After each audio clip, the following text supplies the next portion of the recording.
안녕하세요. 오늘 대학생활과 진로 2주차 강의 시간입니다. 강의 시작에 앞서 여러분들에게 안내할 사항이 있어 말씀드리겠습니다. 1주차 과제에 대한 문의가 오고 있습니다. 그에 대한 방법에 대해서 다시 한번 설명드리겠습니다. 과제는 총 3가지고요. 진로 3대 검사, 핵심 역량 진단 검사, 학습 진단 검사입니다. 이 3가지 모두 통합 역량 개발 시스템을 통해서 진행할 수 있고, 기한은 진로 3대 검사와 핵심 역량 진단 검사는 중간고사 전까지 진행하셔야 합니다. 그리고 학습 진단 검사의 경우는 3월 31일까지 실시를 해야 합니다. 다만 이 학습 진단 검사는 신입생인 22학번과 20학번만 할 수 있게끔 되어 있습니다. 이 부분은 지금 조치를 취하고 있고, 22학번과 20학번 외 학생들은 3월 14일, 3월 14일부터 실시를 할 수 있으니 다음 주부터 3월 31일까지 진행을 하시면 됩니다. 이 자세한 사항은 공지사항에도 안내했으니 참고하시기 바랍니다. 그리고 다음 주 수업 방법에 대해서도 안내를 좀 하겠습니다. 다음 주 3주차에는 메타버스를 활용한 강의를 진행하게 됩니다. 다음 주 강의는 각 학부 교수님들과 여러분들이 만나게 될 예정입니다. 그래서 각 학부 교수님들과 전공에 대한 소개에 대해서 알아보는 시간을 가질 것이고요. 자세한 사항에 대해서는 다시 한번 공지사항에 안내할 예정이니 확인해 주시기 바랍니다. 자, 이제 오늘 수업 내용에 대해서 들어가 보겠습니다. 대학생활. 이제 여러분들이 수업을 들으면서 진로라는 게 도대체 왜, 그리고 대학생활 공부에서 왜 진로가 필요한지, 그리고 진로에서 자기 이해가 왜 필요한지, 그리고 여러분들이 진로의 목표에 대해서 어떻게 또 무엇을 설정을 해야 되는지 이런 부분에 대해서 간단히 인트로로 들어갈 거고요. 그 다음에는 진로의 목표를 설정함에 있어서 여러분들이 자기관리 차원에서 시간 관리를 어떻게 해야 되는지 이런 부분에 대해서 한번 전문가 선생님과 함께 이 시간 학습을 좀 해보도록 하겠습니다. 학생 여러분 반갑습니다. 여러분들과 함께 대학생활 진로 교과목을 함께할 신지혜 강사입니다. 오늘은 대학생활과 학업에 대해서 이야기를 할 텐데요. 사실은 대학생활과 학업하면 우리가 해야 하는 모든 얘기들이 다 들어가 있는 것 같습니다. 그래서 기본적으로 이 교과목에 대해서 전반적으로 어떻게 진행이 되는지, 어떤 부분들을 우리가 대학생활 하면서 기억해야 되는지, 이런 부분들에 대해서 좀 하나하나 알아보는 그런 시간을 갖도록 하겠습니다. 구체적인 이야기를 보자면요. 일단 첫 번째로는 교과목에 대한 안내가 좀 있어야 될 것 같죠. 그래서 교과목 안내를 하고 나서 그 다음에 어쨌든 우리가 이렇게 나름대로 대학 생활에 대해서 구체적으로 알아보는 이유가 뭘까라고 생각을 해보면 어쨌든 나름대로 4년간의 대학 생활을 통해서 내가 진로를 좀 미리미리 잘 설정해 놓고 거기에 맞추어서 필요한 부분들, 필요한 생활들을 이어나가기 위한 건 것 같아요. 이제 그렇다 보니 진로 설정의 요소들은 무엇일까? 라는 부분들도 좀 살펴봐야 될 것 같습니다. 그리고 나서 마지막으로 그렇다면 이런 것들을 잘하기 위해서 어떤 부분들을 좀 자기 관리해야 될까? 라는 부분들까지 같이 한번 알아보도록 하겠습니다. 자, 본격적인 이야기를 시작하기에 앞서서요. 제가 만났던 굉장히 다양한 학생들이 있겠죠. 그 중에서 제가 한 학생의 이야기를 좀 말씀을 드리려고 합니다. 자, 이 학생 같은 경우는요. 제가 대학교 4학년 때 만났습니다. 그래서 군대를 갔다 왔기 때문에 25살의 남학생이었고요. 그 다음에 경제학과에 다니는 이제 그런 학생이었어요.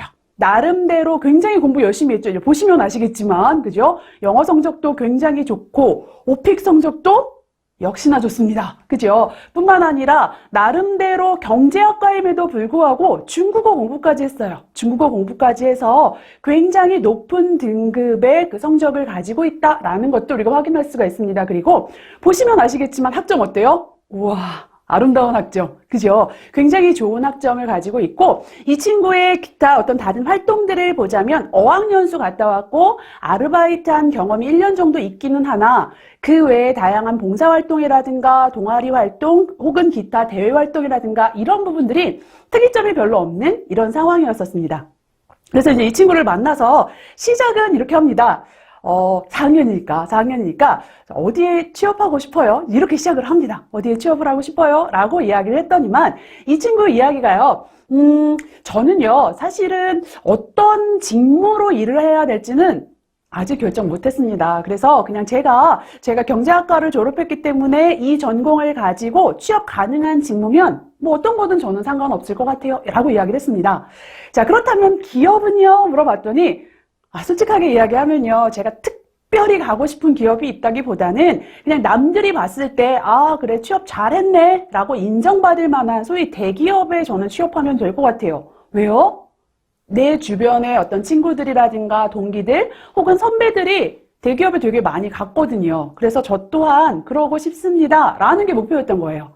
자, 오케이, 알겠습니다. 좋습니다. 어쨌든 대기업에 가는 게 목표고 나름대로 내 전공에서 갈 수 있는 직무면 어떤 거든 좋다라고 이야기를 했어요.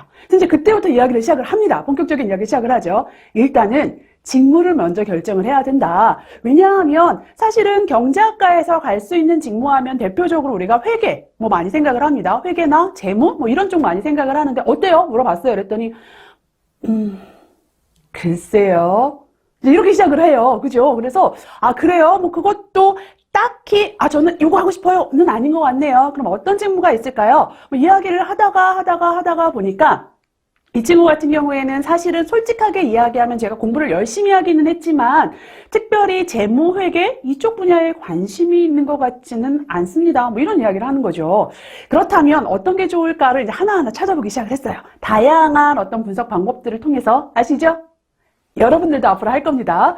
그러한 분석 방법들을 통해서 나름대로 어떤 직무가 가능할까, 어떤 직무를 하면 좋을까라는 부분들에 대해서 같이 한번 살펴보다가 결론은 저는요, 일단은 직접 영업을 하는 것도 좋지만 영업 관리하는 일 하면 나쁘지 않을 것 같아요. 까지 갔어요. 그래서 영업까지는 아니지만 영업 관리 정도면 제가 자신 있게 할 수 있을 것 같습니다. 라고 이야기를 했고, 그렇다면 영업관리직으로 취업 가능한 대기업 중에서 어떤 회사들이 있을까 막 찾다 보니까 유통회사 같은 경우에는 상대적으로 어쨌든 영업관리직을 많이 뽑으니까 그쪽으로 취업하면 어떨까까지 결론이 났습니다.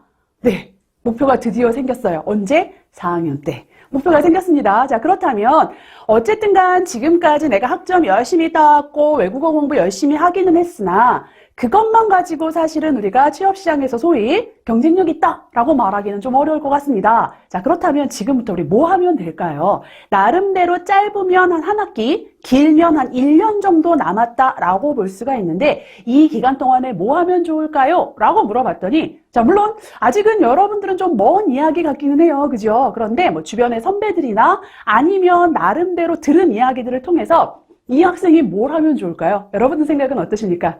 나름대로 글쎄요, 보니까 뭐 영어랑 학점은 됐으니까 자격증 뭐 이런 생각이 들 수도 있을 것 같고요. 보니까 뭐 카페 아르바이트를 한 경험이 있기는 하지만 여타 대외 활동들이 없으니까 대외 활동 뭐 이런 생각도 드실 것 같아요. 그래서 이 학생 같은 경우에도요, 마찬가지로 이런 이야기를 하는 거예요. 제가 지금부터 자격증을 좀 준비를 해야 될 것 같고요. 대기업에 들어가기 위해서는 어쨌든 간에 나름대로 실무 경험이 필요하니 대기업 인턴에 지원을 해보면 어떨까요? 라고 이야기를 합니다. 그래서 제가 또 물어봤죠. 인턴 굉장히 좋은 생각인 것 같아요. 그런데 자격증은 그럼 어떤 자격증을 취득하실 생각인가요? 어떤 자격증을 취득하면 좋을까요? 라고 질문을 드려봤어요. 사실은 영업관리직 같은 경우에는요, 특별히 전공 제한이 있지도 않습니다. 그리고 소위 필수 자격증이라는 게 있지도 않습니다. 그렇다 보니까 어떤 자격증을 취득하길 원하세요? 그랬더니 한참 또 고민을 하는 거예요. 그러게요. 저는 어떤 자격증을 취득을 할까요? 또 다시 이제 얘기가 이렇게 돌아가는 거죠. 그래서 사실 제가 이제 4학년이다 보니까 만약에 여러분들과 같은 저학년이었다면 저는 그렇게 말씀드리지 않았을 것 같아요. 오케이. 자격증도 우리 하나하나 단계 준비를 해봅시다. 이렇게 이야기를 했겠지만 4학년 같은 경우에는 사실 발등에 불이 떨어진 상황입니다. 그래서 저는 자격증을 취득하는 것보다는 사실은 인턴이 되었든 뭐가 되었든 실무 경험이 훨씬 더 중요한 것 같다. 그런데 인턴이라는 건 사실은 어떻게 보면 기간이 정해져 있고 내가 지금 당장 나 인턴 해야지 한다고 해서 할 수 있는 게 아니다 보니까 그거 외에 실무 경험을 쌓을 수 있는 다양한 경험들, 기회들을 좀 만들어 봤으면 좋겠다라고 이야기를 했어요. 그랬더니 눈빛이 흔들려요. 뭘 하면 좋을까요? 기회를 제가 만들어야 되나요? 이런 이야기를 합니다. 그래서 제가 그냥 딱 잘라 이야기를 했죠. 편의점 아르바이트 해보시면 어때요? 이렇게 이야기를 했습니다. 그랬더니 이 친구가 굉장히 좀 당황했어요. 왜냐하면 4학년이고요. 이야기한 것처럼 시간이 많지도 않고 어떻게 보면 직무랑 직접적으로 연결되는 뭐 소위 기업에 들어가서 나름대로 실무 경험을 하는 그런 일도 아니고 그 누구나 할 수 있는 편의점 아르바이트요? 제가 이 시점에요. 저 시간이 많지 않은데, 그죠? 자, 이렇게 이야기를 했습니다. 자, 그렇다면 저는 왜 이 친구에게 그 편의점 아르바이트를 보냈을까요? 생각을 해보면 유통회사의 영업관리직이라는 게 결국 어떤 일을 하는 걸까라고 생각을 해보면 결국에는 현장에서 실제 고객을 만나서 영업을 하는 그들을 관리하고 혹은 영업점을 관리하는 일을 하게 됩니다. 자, 그런데 편의점이라는 건 가만히 생각을 해보면 대표적으로 사실은 유통업의, 그죠? 나름대로의 어떤 대표 업종이라고 볼 수가 있는데, 편의점 아르바이트생은요, 어떤 그 점장님이라든가 매니저 혹은 사장님들께 내가 신뢰만 준다면 그분들이 웬만한 일을 나한테 믿고 맡기시는 경향들이 좀 있는 것 같아요. 그렇다 보니까 아르바이트생임에도 불구하고 재고 관리라든가 그죠? 혹은 진열을 어떻게 하는가에 따라서 고객들이 어떤 물건들을 어떻게 사가는지 상권 분석이라든가 고객 니즈 파악이라든가 어떤 이런 전반적인 그 경험들을 다 해볼 수 있는 굉장히 좋은 기회라고 저는 생각했던 거죠. 그래서 나름대로 지금 당장 인턴을 할 수 없으니 인턴을 준비하시면서 그러한 아르바이트를 해보시면 어떨까요? 라고 권했습니다. 근데 이 친구가 온몸으로 거부를 해요. 표정을 보면 알죠. 그건 이제 이런 모습을 보였습니다. 그러면 사실은 제가 강요를 할 수는 없습니다. 제가 나름 추천은 할 수 있지만 이제 그렇게 해서 헤어졌어요. 그러면 화이팅 열심히 하십시오. 이제 이렇게 하고 헤어졌습니다. 그런데 중요한 건 한 학기가 지나고 나서 또 해당 학교에서 취업 캠프를 했어요. 그런데 굉장히 재미있게도 제가 이 친구를 한 번 더 만납니다. 더 만났는데 역시나 이 친구 같은 경우에는 여전히 취업을 하지 못하고 계속해서 방황하는 그런 모습을 보였어요. 목표는 명확한데 사실은 그 목표를 위해서 나름대로 뭐 유통관리사라든가 물류관리사라든가 기타 등등 자격증을 따기 위해서 열심히 노력을 하고 있고 또 대기업 인턴도 나름대로 기회가 될 때마다 지원을 하고 있는데 참 쉽지 않습니다. 라는 이야기를 이 친구가 했습니다. 다시 한번 권하죠. 그러니까요.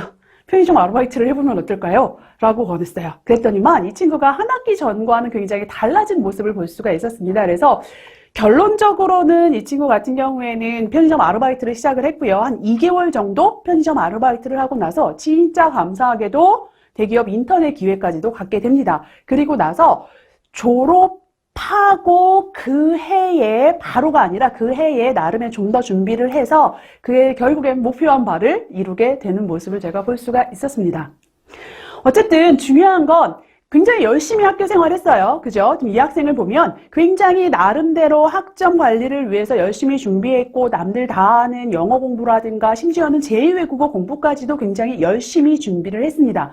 그런데 중요한 건 그럼에도 불구하고 본인의 목표가 명확하지 않으니 그냥 남들 하는 그만큼만 해왔다라는 거죠. 그렇다 보니까 오히려 4학년이 되어서 굉장히 갈등과 고민과 어떤 이런 시간들을 많이 겪고 어쩌면 그 안에서 일종의 시행착오도 겪는 모습들을 제가 볼 수가 있었습니다. 중요한 건 저학년인 여러분들 입장에서 나름대로 뭐 100%는 아니에요. 사실은 지금 나 이러이러한 진로를 내가 결정했어 라고 생각을 했을지라도 조금 시간이 지나고 경험이 쌓이다 보면 나한테 맞는 건 그것보다는 이러이러한 걸 수 있겠구나 라는 측면들도 있을 수 있을 거란 생각이 좀 듭니다만은 그럼에도 불구하고 어떤 목표를 세워놓고 그 목표를 향해서 우리가 준비해 나가는 개념으로 대학 생활을 한다면 조금 더 이 시행착오가 줄어들지 않을까라는 생각이 좀 듭니다.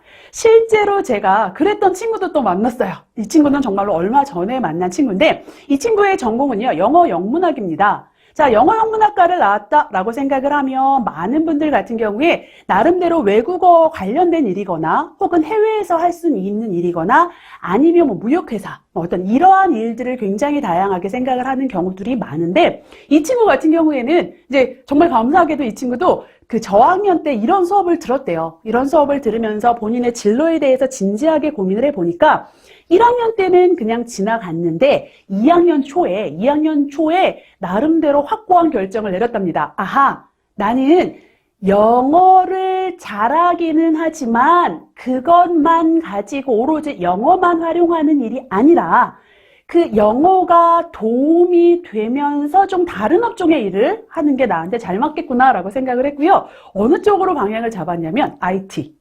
그래서 IT 기획 쪽으로 방향을 잡았습니다. 실제로 IT 기획을 하기 위해서는요, 영어 실력도 굉장히 중요하다고 해요. 그래서 그렇게 방향을 잡았더니만 이 친구가 2학년 때부터 어떤 활동을 했나? 굉장히 많은 활동들을 했습니다. 그죠? 다양한 활동들을 했는데 실제로 동아리 활동을 봐도요, 가만히 보면 IT 학교라든가 데이터 청년 캠퍼스에서 뭐 수업을 듣는다든가, 그죠? 프로젝트 같은 경우에도 실제 그 프로젝트 관련된, 프로그래밍 관련된 그런 일들을 해왔고, 직무 관련된 경험은 말할 것도 없죠. 심지어는 현장 실습조차도 본인이 하고자 하는 직무랑 연결된 그런 경험을 해왔습니다. 그리고 심지어는요, 해외 경험 같은 경우에도요, 교환학생을 물론 갔다 오기는 했지만, 밑에 보시면 아시겠지만, 한국인들 위한 땡땡 여행 어플리케이션 개발이라는 그걸 위한 현지 조사, 그죠? 현지 조사를 나가는 그러한 해외 경험까지도 한 모습을 볼 수가 있습니다. 그래서 물론 초반에는 이제 대학생 홍보단이라든가 어떤 이런 것들을 통해서 1학년 때는 본인의 이제 전공과 관련된 그런 활동들을 막 했어요. 그러다가 진로가 설정되고 나니까 이렇게 본인의 어떤 목표에 맞추어서 다양한 경험들을 해왔던 모습을 볼 수가 있습니다. 사실 이 정도의 경험을 하기 위해서는요, 3학년, 4학년이 되어서 진로를 결정하는 건 좀 위험할 수 있겠다라는 생각이 좀 듭니다. 그래서 여러분들이 이 수업을 들으시면서, 우리 학생분들께서 이 수업을 들으시면서 나름대로 나의 진로에 대해서 100%는 아니지만 어느 정도의 큰 그림 그리면서 한 방향으로 나아갈 준비를 하시는 것, 저는 좀 강력하게 부탁을 드리고 싶습니다. 그래서 우리가 진로 설정이 굉장히 중요한데, 그러한 부분들을 위해서 우리가 나름대로 진로가 설정이 됐다라고 한다면 그러한 관심 분야와 관련된 다양한 경험들을 할 수 있겠죠. 조금 전에 예시처럼, 그죠? 그러한 다양한 경험들을 할 수 있을 거고요. 그러한 것들을 내가 실제로 실행하고 실무 역량들을 쌓을 수 있는 기회들 스스로 만들 수 있을 거라는 생각이 듭니다. 그래서 그렇게 만들고 나니까 졸업할 무렵이 되니 실제로 나의 가치, 물론 여기서 말하는 나의 가치는 존재 가치 아닙니다. 취업시장에서, 그죠? 내 나름대로 진로 목표를 향한 어떤 그러한 가치에 있어서 내가 좀 골라서 갈 수 있는 나의 선택지가 훨씬 더 많아지는 그러한 모습들을 우리가 볼 수 있다라고 생각하시면 좋을 것 같습니다. 그래서 이 교과목의 의미는 그런 것 같아요. 내가 어쨌든 간 대학생활, 우리 똑같은 시간 동안 대학생활을 하게 됩니다. 물론 중간에 뭐 휴학을 한다던가 여타 다른 부분들도 있기는 하지만 어쨌든 비슷비슷한 시간 동안에 대학생활을 하게 되는데, 그 기간을 똑같이 보내놓고 나서 졸업할 무렵의 나의 가치는 내가 기존에 어떻게 준비들을 해왔고 어떠한 경험들을 해왔는가에 따라서 달라질 수 있다라는 생각들을 여러분들께서 하셔야 된다는 거죠. 그렇다 보니까 이 교과목을 듣는 의미는 그런 의미가 있구나라고 보시면 좋을 것 같습니다. 그리고 그런 측면에서 봤을 때 우리가 진로 설정을 하기 위한 요소가 뭐야? 라고 보면 첫 번째는 당연히 나에 대해서 잘 알아야 된다는 이야기입니다. 제가 첫 번째 예시로 든 학생처럼 제가 전공은 경제학을 하기는 했지만 선배들이나 제 동기들이 많이 가는 재무회계 쪽은 전 아닌 것 같습니다. 라든가 아니면 두 번째 학생도 그렇네요. 제가 영어 영문학을 전공은 했지만 가만히 보니까 제가 잘할 수 있고 좋아하는 분야는 그쪽보다는 IT 기획하는, IT로 내가 어떤 엔지니어로 일을 하는 게 아니라 그것들을 기획하는 업무들이 제가 굉장히 잘 맞는 것 같습니다. 라고 본인에 대해서 먼저 파악을 한다는 거죠. 그런데 그렇다고 해서 나 이런 거 좋아해 나 이런 거 잘해 에서 끝나지는 않습니다. 그죠? 중요한 건 그것들과 더불어서 그렇다면 내가 현재 하고 있는 이 전공에서는 어떠한 분야로 진출할 수 있고 어떠한 분야들이 좀 더 유리할 수 있는가도 생각을 해봐야 됩니다. 물론 앞선 친구 같은 경우에는 전공과 다른 분야에 대해서 끊임없이 준비를 하고 노력을 하기는 했지만 그러한 부분들도요, 사실은 가만히 생각해보고 내 전공 안에서 내가 할 수 있는 부분들, 만약에 그게 부족하다면 나름대로 그 안에서 부전공을 한다던가 복수전공이라든가 이런 것들을 통해서 다중전공이라든가 이런 것들을 통해서 어떻게 채워나갈 수 있을까라는 부분들을 함께 고민해 보는 것도 필요할 것 같아요. 그래서 어떠한 직무에 대해서 내가 명확하게 이해하는 과정들, 그래서 자기를 이해한 부분하고 얼마나 잘 맞아떨어지는가 라는 부분들을 동시에 보면서 이 부분도 같이 한번 생각해 보시면 좋을 것 같습니다. 고용시장 상황이 어떤가, 진로 트렌드가 어떤가 라는 부분들을 한번 생각해 본다면 어쨌든 기본적으로 아까 IT 기획을 이야기했어요. 사실은 상대적으로 봤을 때 IT 쪽을 전공한 분들보다는 굉장히 불리할 거예요. 하지만 그럼에도 불구하고 요즘에 진로 트렌드가 어떻다? 그쪽 분야에 있어서 굉장히 수요가 많더라. 그렇다 보니 어쨌든 이 친구에게도 이 정도 노력했다면 충분히 그 기회가 잘 주어질 수 있을 거다라는 부분들을 우리가 확인할 수 있습니다. 그래서 이러한 부분들을 감안하시고 이러한 부분들에 대해서 끊임없이 고민을 하셔야 될 것 같습니다. 물론 저 또한 여러분들을 도와드릴 거예요. 그래서 내가 자기를 이해하고 탐색할 수 있는 시간들, 그리고 나름대로 진출 분야와 직무에 대해서 좀 이해하고 우리가 정보를 수집할 수 있는 기회들, 그리고 더불어서 고용시장의 이해에 대한 부분들 함께 차근차근 알아보도록 할 예정에 있습니다. 그래서 이러한 부분들을 바탕으로 생각을 해야 되는데 시작은 바로 이거인 것 같아요. 예를 들자면 내가 선결대를 가야겠어 라고 생각을 했습니다. 자, 그런데 중요한 건 선결대를 가야지 라고 생각해서 바로 갈 수 있는 거 아닌 것 같아요. 이런 부분들을 좀 생각을 해봐야 될 것 같습니다. 내가 명학역, 선결대역에서 출발을 할 때의 어떤 방법 혹은 시간과 아니면 번개역에서 출발을 할 때의 시간이라든가 방법, 그죠? 아니면 처음부터 우리 집에서 출발을 합니다. 저희 집이에요. 저희 집입니다. 그래서 가만히 보니까 수원이나 분당 쪽에서 이제 버스가 있어요. 그죠? 그래서 그쪽에서 출발할 때의 어떤 시간, 소요 시간이라든가 방법, 혹은 서울역에서 나 출발할 거야 라고 생각했을 때의 소요 시간이나 방법이 각자가 다 달라요. 그죠? 가장 중요한 건 내가 어느 정도 시간을 잡고 가야 될 것인가, 내가 어떠한 교통수단을 이용해서 갈 것인가 라는 부분들을 생각하기 위해서는요, 현재 위치가 어딘지 먼저 파악이 돼야 된다는 이야기입니다. 마찬가지인 것 같아요. 진로 설정을 하기 위해서는요, 자기를 이해하고 그 안에서 직무에 대해서 우리가 탐색하고, 그죠? 마지막으로 진로 트렌드까지도 같이 한번 알아보는 거 굉장히 중요한데, 그 시작은 내 위치가 현재 어디일까? 라는 부분들이 먼저 파악이 된 다음에 그 다음에 알아볼 수 있을 것 같습니다. 그래서 시작은요, 나는 현재 어디에 있지? 라는 부분인 것 같아요. 물론 여러분들 저학년이시다 보니까 나의 현재 위치는 많이 부족해요. 이렇게 시작을 할 수도 있습니다만은 그럼에도 불구하고 지금까지 여러분들 노력해 오신 것들, 현재 내가 가지고 있는 것들이 시작이 될 수 있겠다. 그리고 그게 실마리가 될 수 있겠다라는 생각들을 하셔야 된다는 거죠. 예를 들자면 이런 겁니다.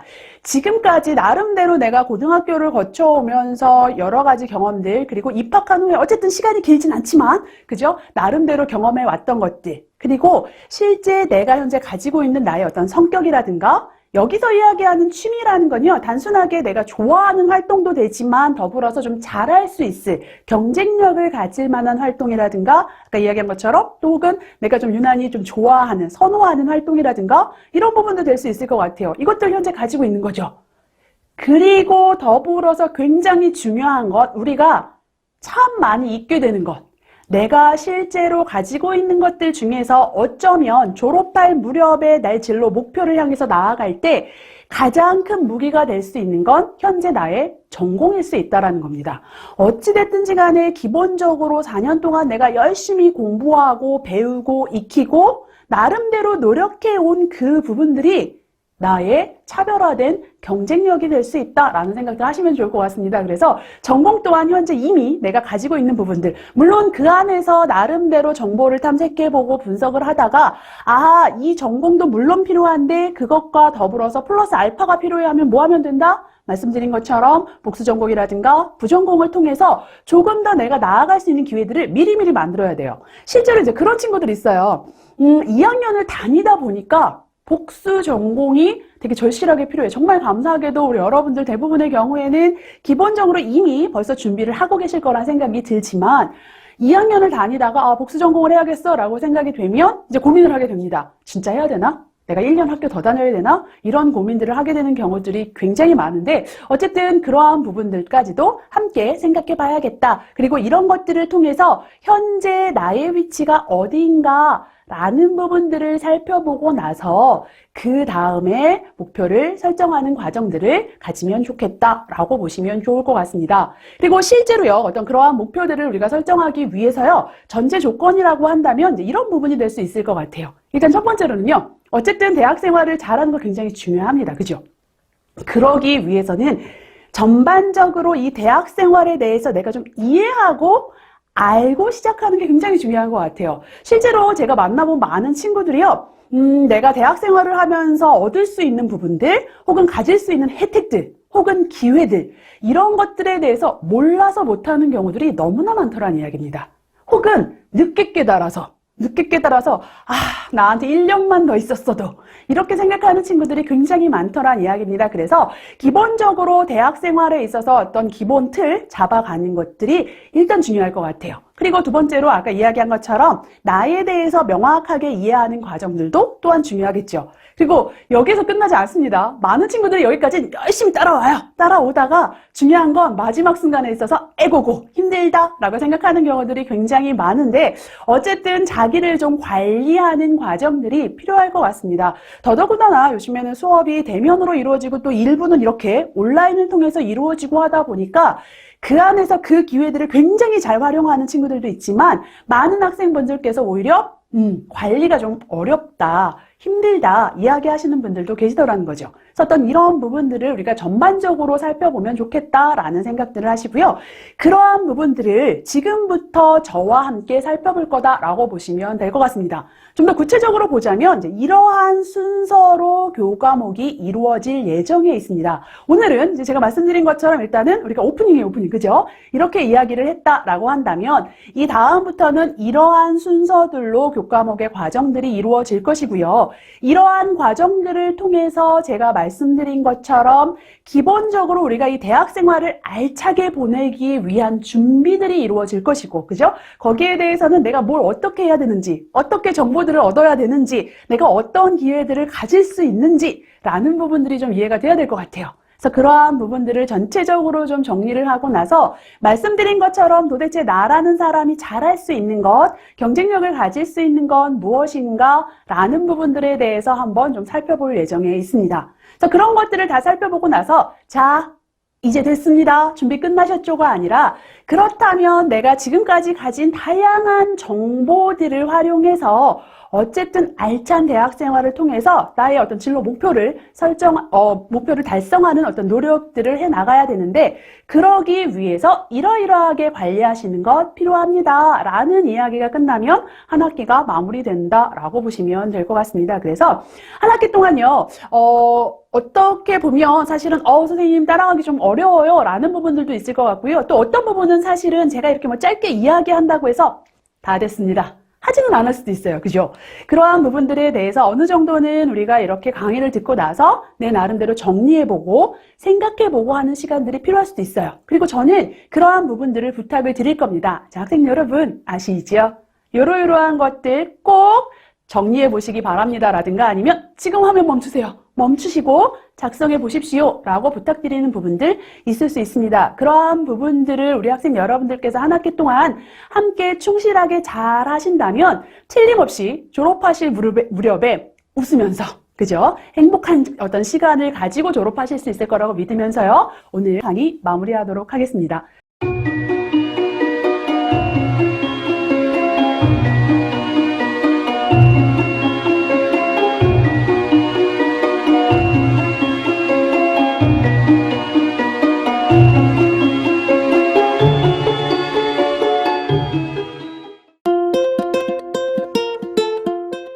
네, 여러분들 그 수업 많지요. 근데 또 들은 수업 시수만큼 활용이 잘 안 돼서 이래저래 고민이 많네요. 자, 이번 시간에 수업을 잘 들을 수 있는 방법, 또 활용할 수 있는 전략에 대해서 고민을 해결해 보도록 하겠습니다.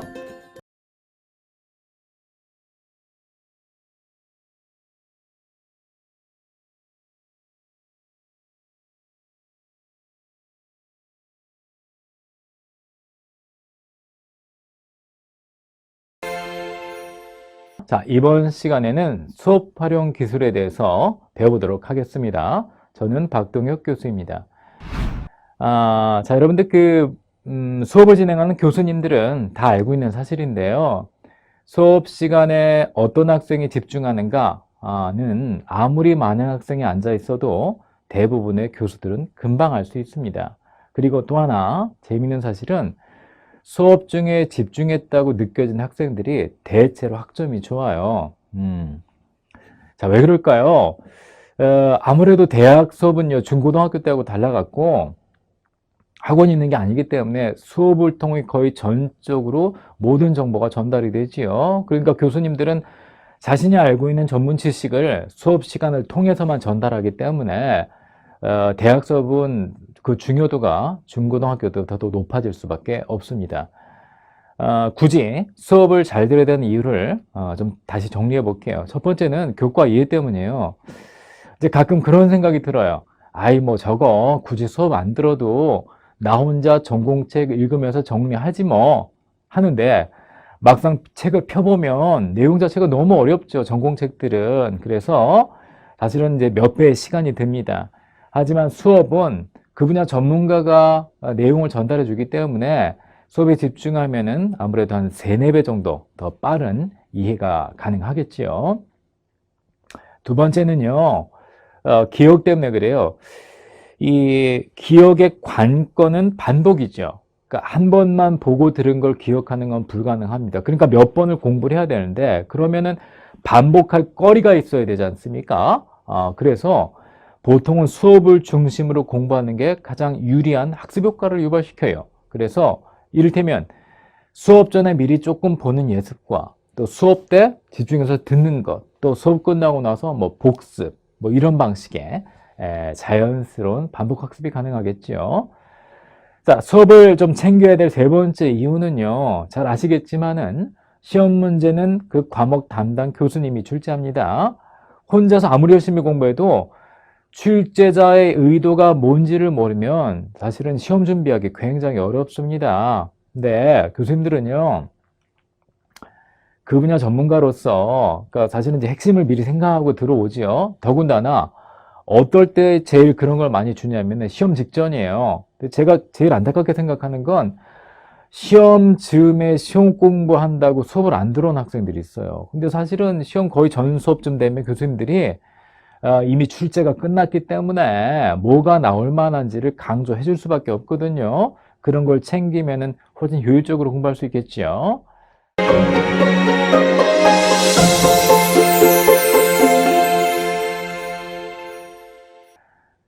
자, 그러면 우리가 이제 수업을 잘 듣는다는 건 이제 경청을 할 수 있어야 되는데 경청에도 기술이 있어요. 여러분 주변에 친구들하고 대화해 보면 어떤 친구는 야, 정말 그 친구는 내 말을 잘 들어줘, 잘 이해해줘, 이런 느낌을 주는 사람도 있고 좀 건성건성인 사람도 있죠. 그러니까 듣는 거에도 기술이 있는 것 같아요. 자, 근데 수업의 경우에는요, 어떤 듣기 기술이 필요하냐면은 물음표를 만드는 듣기 기술이 필요해요. 자, 이건 왜 그러냐? 사실 우리가 뭔가에 집중한다는 거는 궁금하기 때문이에요. 거꾸로 얘기해서 하나도 궁금하지 않은 수업을 집중할 가능성은 없지요. 그리고 또 하나는 도대체 이 수업에서 뭐가 강조될 건지를 예측 못하면 집중하기는 굉장히 어렵더라라는 겁니다. 그러니까 이 두 가지가 수업 전에 준비가 돼야 되죠. 다시 말하면 하나는 무언가 궁금점을 만들 것. 두 번째는 무엇이 중요한지 예측할 것이에요. 자, 그래서 여러분이 해야 될 건 뭐냐면 간단해요. 수업 시작 10분 전에 강의실에 앉아 있을 것입니다. 간단하죠? 10분 전에만 조금만 일찍 가면 돼요. 자, 가서 뭘 해야 될까요? 자, 앉아서요. 10분이면 충분히 그 시간 수업을 예측할 수 있는 뭔가를 할 수 있죠. 예, 맞습니다. 그걸 예습이라고 해요. 자, 이렇게 목차를 펴놓는 거예요. 목차를 펴놓고 목차를 천천히 읽다 보면 지금 저는 이제 예시로 기억 전략이라는 어떤 그 심리학 내용에 대한 주제를 좀 써봤는데 이걸 보면서 뭐 아는 단어도 한번 찾아보고 모르는 단어도 보고 질문을 만드는 거죠. 이를테면 지금 이 예시에서는 이거 무슨 기억에도 기술이 있는 건가? 그렇다면 기억에는 과연 어떤 과정이 있을까? 또 기억 기술의 하나로서 마인드맵이라는 게 있다는데 이게 도대체 뭘까? 이런 정도의 의문을 미리 만들어 두는 거예요. 그리고 수업에 들어가는 거죠. 그래서 사실 예습의 목적은 궁금해지기니까 너무 많이 해도 안 되겠어요. 그죠? 다 읽어버리고 나면 궁금할 게 없기 때문에 수업이 좀 지루해 질 수 있으니까 자, 대학생으로서 예습은 한 10분, 20분 정도만 투자해도 괜찮습니다. 자, 또 수업을 잘 들을 수 있는 기술 중에 하나가 뭐냐면 적절한 긴장감을 유지하는 거예요. 자, 여기 지금 화면에 보면 그래프가 나오는데 이 그래프는요, 가로축은 긴장도예요. 그러니까 조금 긴장할 때와 아주 많이 긴장할 때, 그리고 세로축은 수행도와 집중도입니다. 자, 그러면 관련도가 어떨까요? 사람들은 긴장을 적게 할 때 일을 더 잘할까요? 많이 할 때 잘할까요? 자, 심리학자들이 실험한 결과는 답이 몇 번이냐? 3번입니다. 즉, 너무 긴장 안 해도 집중력 떨어지고, 너무 긴장해도 집중력 떨어져요. 그러니까 적당한 긴장감을 유지하는 게 가장 적절하다라는 거죠. 자, 그래서 어떻게 적절한 긴장감을 유지하느냐. 그게 하나 남아있네요. 자, 여러분 가끔 보면 수업 시간에 자는 사람들 많잖아요. 근데 얼마나 긴장되지 않으면 잘까요? 그죠? 그래서 긴장을 끌어올리는 방법은 아까 말한 대로 조금 일찍 가서 예습해서 준비하는 것도 긴장감 올리는 거고, 두 번째는 앉는 자세만 잘해도 긴장감 유지할 수 있어요. 여러분들 그 왜 중고등학교 때 왜 졸린 친구들 수업 뒤에 나가서 왜 입식 책상에서 공부했잖아요. 서 있으면 어떻게 돼요?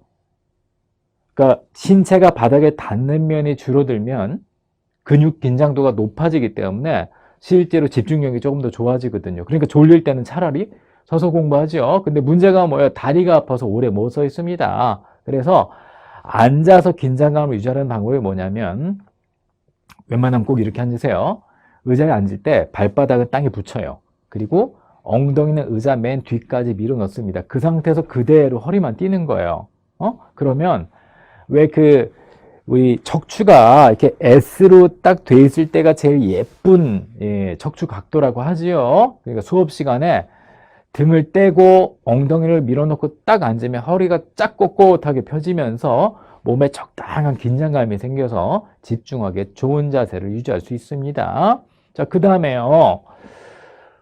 수업 듣는 기술 중에 또 하나가 뭐냐면 무엇이 중요한가에 집중할 수 있어야 돼요. 그리고 무엇이 중요한가를 구분할 수 있어야 되는데, 자, 비유하건대 우리가 그 도로를 운전해서 가다 보면 이렇게 어떤 위험한 구간 나오기 전에 표지판 서 있죠. 예를 들면 뭐 급커브다, 뭐 미끄럼을 주의해야 된다 이런 것들 나오잖아요. 표지판만 잘 보면 우리는 중요한 구간을 우리가 잘 예측할 수 있어요. 자, 수업 시간에도 교수님들이요, 뭔가 중요한 얘기 하기 직전에 사인을 하나씩 주는 것 같아요. 자, 그게 뭐가 있는가를 찾아보는 거죠. 자, 예를 들면 대표적인 게 뭐냐면 중요하다고 그냥 말로 해봐. 얘가 중요하니까 잘 기억해두라 라던가 아예 대놓고 이거 이번에 중간고사 시험에 낼 거야 라고 말하든가, 얘를 한번 들어봐라, 꼭 밑줄을 쳐 두도록 해라, 혹은 필기를 해라, 혹은 굳이 2번, 3번 반복 설명하고 혹은 주의를 환기시켜서 설명하고, 이렇다는 얘기는 뭐냐면 교수님이 부지불식간에 이게 중요하다는 것을 알려주는 거죠. 그래서 그거를 반드시 체크해 놓다가 어딘가에 표시를 해야 됩니다.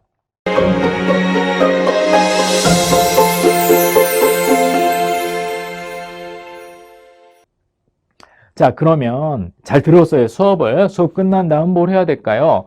벌떡 일어나서 바로 가버리면 안 돼요. 간단하게 복습을 해야 됩니다. 뭘 체크해야 되느냐? 내가 수업 들어오기 전에 뭔가 궁금한 게 몇 개 있었는데 그거에 답을 찾았는가? 또 들어봤는데 여전히 이해되지 않는 부분은 없는가? 또 세 번째는 이번 수업의 제일 중요한 개념은 뭐지? 이런 것들을 따로 교재나 노트에 표시해 놔야 됩니다. 자, 그러면 이렇게만 해도요, 벌써 수업을 중심으로 간단한 예습했지요. 수업 때 집중해서 중요한 부분 체크했지요. 끝나고 나서 잠깐 살펴봤지요. 이것만 해도 훨씬 수업 내용을 많이 기억할 수 있게 됩니다.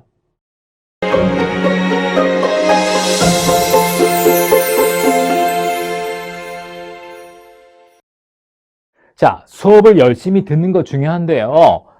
그 다음 단계가 또 있어요. 수업 내용을 오랫동안 기억해야 됩니다. 자, 그런데 안타깝게도요. 수업이 끝나고 나면은 우리가 생각보다 많은 부분을 기억하기는 좀 어렵지요. 기억에 한계가 있기 때문이에요. 자, 그래서 우리가 뭘 해야 될까요? 시간이 지나도 기억을 되살릴 수 있는 도구가 있어야 됩니다. 일종의 보조 기억 장치죠. 노트 필기겠죠. 자, 노트 필기가 왜 중요한지 다시 한번 생각해 보도록 하죠. 자, 방금 얘기했던 대로 우리 기억에는 한계가 많아요.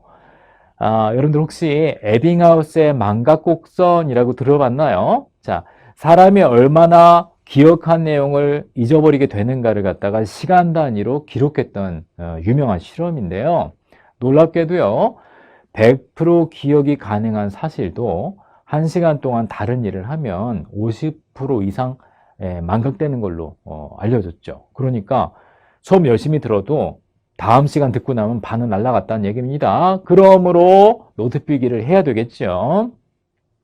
또 수업 시간에 그냥 멍하고 앞에만 보기보다는 손을 놀리면 어때요? 집중이 조금 더 잘 되겠죠. 자, 그 다음에 여러분들 이제 그 학년 올라가면서 점점 이제 뭐 심화 전공 같은 걸로 들어가는데요. 그러면 공부량은 정말 많아져요. 그래서 이 미리미리 정리해 두지 않으면 이 나중에는 그 공부량을 다 따라가기 어렵기 때문에 요약 정리하는 노트 습관은 굉장히 중요합니다. 자, 노트는 언제 다시 보게 될까요? 그러니까 노트를 한다는 목적이 기억을 되살리는 것이니까 당연히 노트를 다시 본다는 건 뭔가 기억이 나지 않을 때겠죠. 그때는 두 가지인 것 같아요. 언제냐면 복습할 때하고 시험 준비할 때겠어요.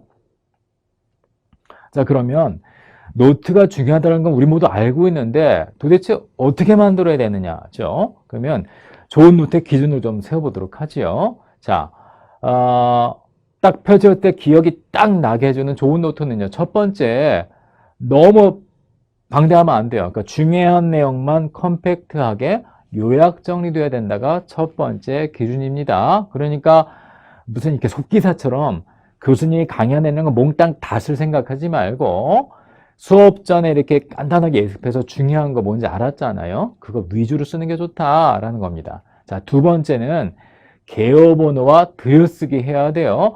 번호를 반드시 붙여야 된다라는 겁니다.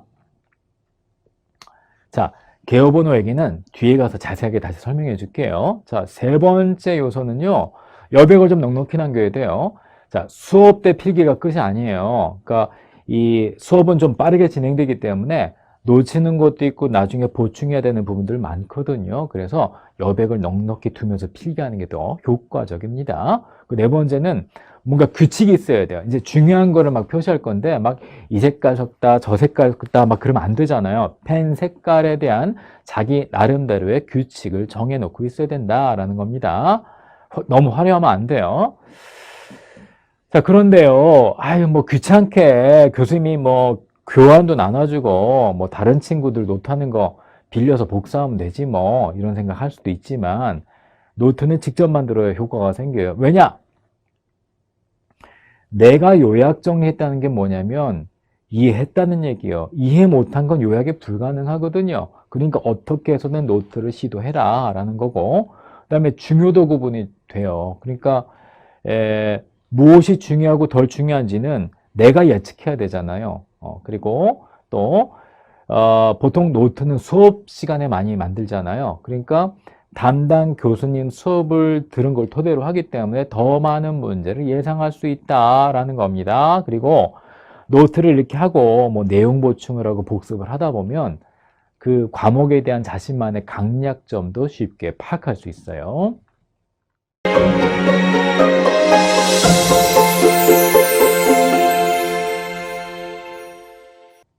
자, 그러면 노트 만드는 기술에 대해서 배워보도록 하죠.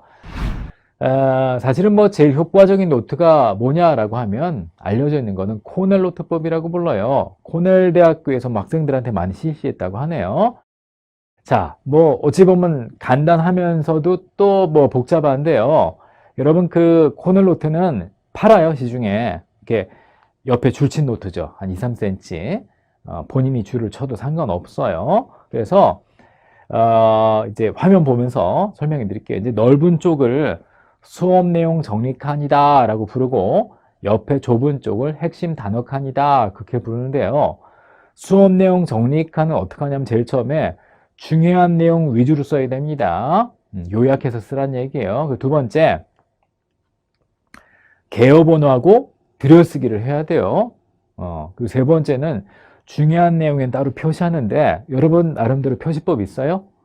이를테면 시험에 꼭 나올 만한 문제다 할 때는 이를테면 뭐 별 3개, 그 다음에 중요하니까 꼭 확인해라 라는 건 별 2개, 그냥 놓치지만 마라 하는 건 별 1개, 혹은 경광펜도 있을 수 있고 표시하세요. 그 다음에 복습할 때 내용을 좀 첨삭해야 되기 때문에 여유 공간을 둡니다. 자, 아까 그 개요번호 얘기 잠깐 했었는데, 여러분들 그 개요번호는 어디에 가야 볼 수 있나요?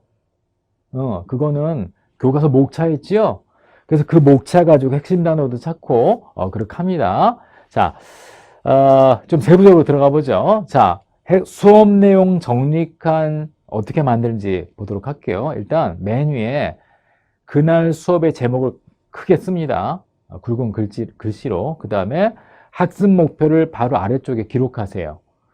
학습 목표는 이 수업이 왜 진행되어야 하는가에 대한 이유이기 때문에 시험 문제에 포함될 가능성이 크니까 꼭 쓰도록 합니다. 그리고 중요한 거 위주로 쓰고 여백 두라고 그랬죠. 그리고 개요 번호하고 들여쓰기 하는데, 자, 요거 보세요. 이게 여러분들 그 대부분의 교과서가 이런 식으로 구성이 되어 있어요. 막 한글 교과서든, 오른쪽에는 제가 그 원서를 예시로 넣어봤는데, 자, 여기 보면 맨 위쪽에 번호가 붙어 있죠. 그래서 번호에 일정한 체계가 있는데, 그러니까 그 번호만 봐도 이게 상위 개념인지 하위 개념인지 구분할 수가 있단 말이죠. 근데 그러니까 이제 그 큰 개념에 딸린 개념이냐 아니냐를 알기 위해서 노트에도 목차하고 똑같은 방식으로 개요 번호를 붙여야 됩니다. 근데 수업 시간에 막 수업 되게 빨리 진행되잖아요. 그래서 개요 번호를 놓치는 경우들이 많이 있어서 요령이 뭐냐면 전날 예습 삼아서 제목만 노트에 미리 써갖고 오는 거예요. 그러면 수업을 쫓아가기도 쉽고 개요 번호 붙이느라고 고생하지 않아도 되고 도움이 될 것 같아요. 그리고 필기하다가 잘못 듣고 쓴 거는 취소선으로 이렇게 찍 긋고 넘어가도 됩니다. 자, 그 다음에 중요도 표시하라고 그랬죠. 그리고 중요한 그림이나 그래프는 노트에 직접 그립니다. 그래서 시험 때는 노트만 들고 들어가도 대부분의 내용을 확인할 수 있게 만들어 두는 게 좋고요. 그리고 수업에 대한 느낌도 쓰면은 나중에 이렇게 떠올릴 때 도움이 많이 돼요. 자, 코넬노트의 강점은요, 핵심 단어 칸에 있거든요. 그러니까 이 수업을 대표할 만한 키워드를 옆에 옮겨 쓸 겁니다. 자, 키워드는 어떻게 찾을까요? 키워드가 될 가능성은요, 교수님이 가장 자주 반복한 단어, 혹은 제목에, 목차에 들어있는 단어, 혹은 교과서에 이렇게 굵게 표기되어 있는 단어 뭐라고 그래요? 볼드체라고 그러죠? 그런 단어들을 찾아서 옮겨 씁니다. 자, 그럼 여기까지 이제 노트가 완성이 됐고요. 자, 그러면 한번 해봐야겠죠, 여러분들? 그러면 한번 실습을 해보도록 합시다. 자, 여기 보면 아까 코넬노트에 준해서 앞에 내용을 노트로 바꾸면 대략 이 정도로 만들 수 있어요.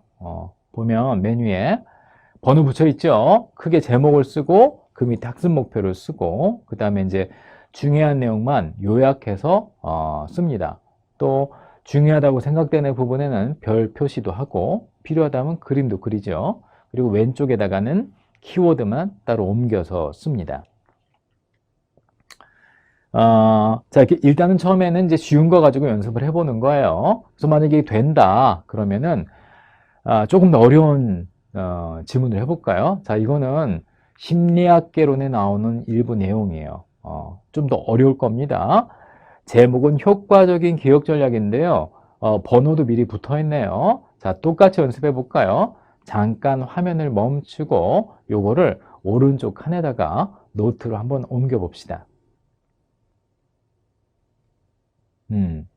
다 하셨나요? 예를 들면 한 요 정도로 옮겨볼 수 있어요. 아까 한 거 똑같죠. 메뉴에 제목 쓰고, 개요번호 들여쓰기 다 해주고, 중요도 표시해주고, 요약해서 쓰고, 요런 겁니다. 여러분들 제가 이 많은 학생들한테 코넬노트를 이렇게 좀 훈련을 시켰는데요. 다들 뭐라고 얘기를 했냐면, 이 노트를 하니까, 이렇게 기억에 대한 부담이 많이 줄었다. 그래서 기억력이 한 2배쯤 높아진 것 같은 느낌을 받기도 한다. 그리고 시험을 준비할 때 훨씬 편해졌다. 이런 얘기를 많이 합니다. 자, 이렇게 좋은데 왜 안 할까요? 조금 귀찮아요, 사실은. 평소에 시간을 미리 투자를 해야 되는데, 여러분 오늘 배웠으니까, 특히 내가 이제 뭔가 막 외우고 요약하는 게 부담이 있는 사람들은 이참에 코넬노트를 꼭 적용해 보기 바랍니다.